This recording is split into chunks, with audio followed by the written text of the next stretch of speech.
นี่อะไรสิได้พกได้ฟูมันก็เอ็ดไปได้ป้านี่มีเดี๋ยวผักสดมันประเทศชุ่มๆนะผมเตะมันประเทศก็มีเดียวใส่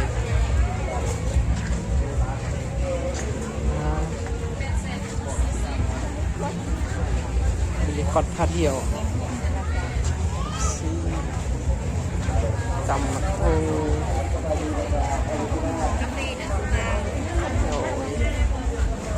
ผู้สาวผู้บ่าวซื้อกาแฟได้ผู้บ่าว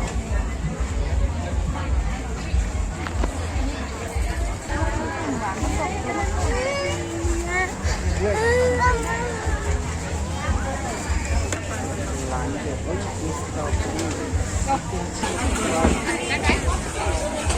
คนครับ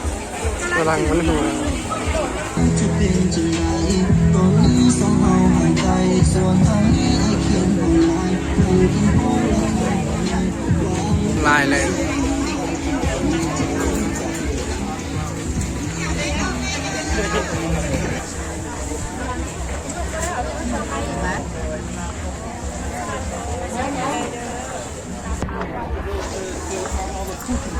งามเพ่งแหน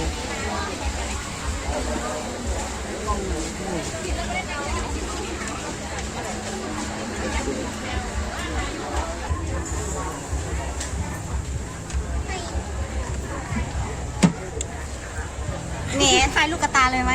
คายได้กระเล่มเลยไม่ได้หามันกี่มี11รสชาติในเรือมันก็ได้บอกงามซื่อไม่ค่าคืองามแท้อุ้ยเสร็จแล้วอ่ะมันซื้อเปล่าเลยด้วยกระเดียวก็มู่ก็ได้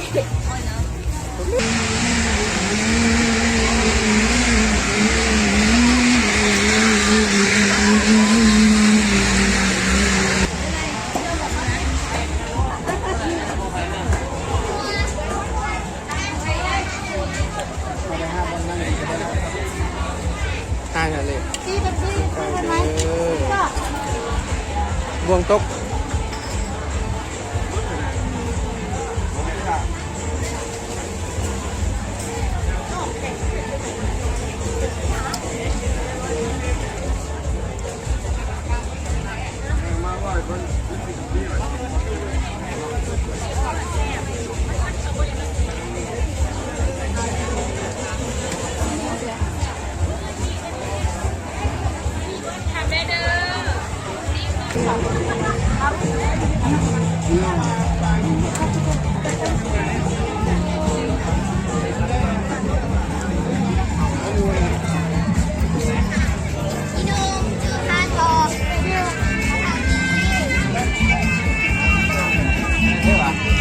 นี่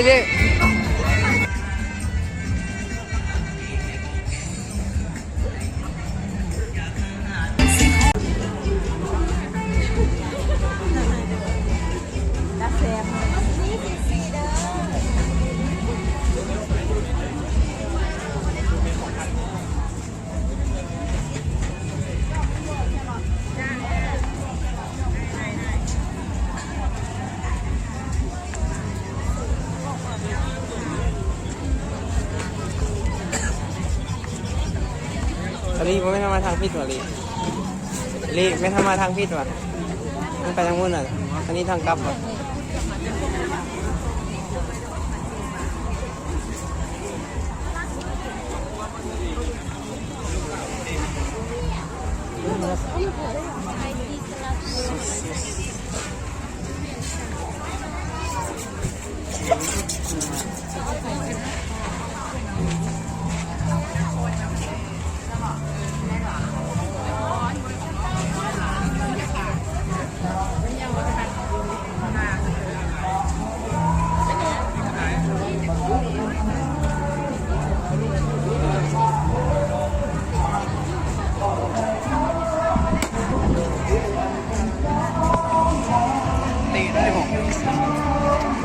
คือไตเอาเลยเนาะ